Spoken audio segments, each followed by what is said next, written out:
5點15分，香港電台最新一節風暴消息。香港天文台發出最新熱帶氣旋警報，8號東南烈風或暴風信號喺下午4點10分發出，取代10號颶風信號。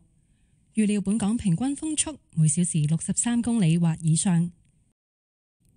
喺下晝5點，颱風韋柏集結喺香港之西南偏西約140公里，即係北緯21.8度、東經112.9度附近。預料向西移動，時速約22公里，掠過廣東西部沿岸一帶。韋柏正逐漸遠離香港，而本港風力亦逐步減弱，但烈風至暴風程度嘅東南風仍然會間中影響本港部分地區。隨住風力進一步減弱，天文台會考慮喺晚上7點至9點改發3號強風信號。韋柏嘅強雨帶持續影響珠江口一帶。過去1-2小時，本港多處錄得超過50毫米雨量，海面仍有巨浪及湧浪。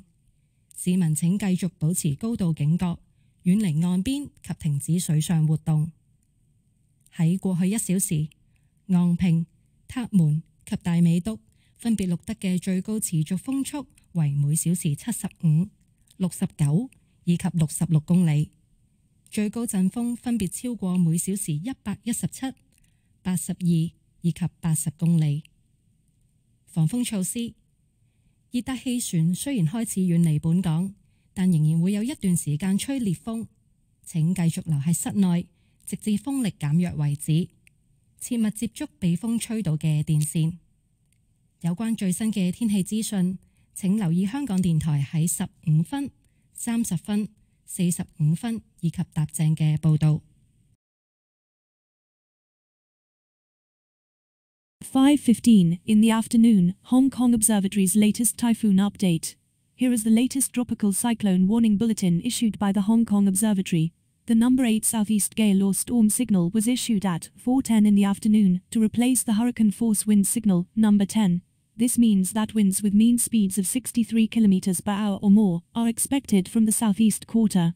At 5 p.m., Typhoon Whipper was centered about 140 km west-southwest of Hong Kong, which is near 21.8 degrees north 112.9 degrees east, and is forecast to move west at about 22 km per hour, skirting the vicinity of the coast of western Guangdong.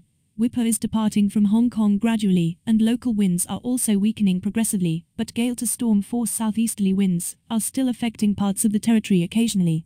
With winds weakening further, the observatory will consider issuing the strong wind signal number 3 between 7 p.m. and 9 p.m. tonight.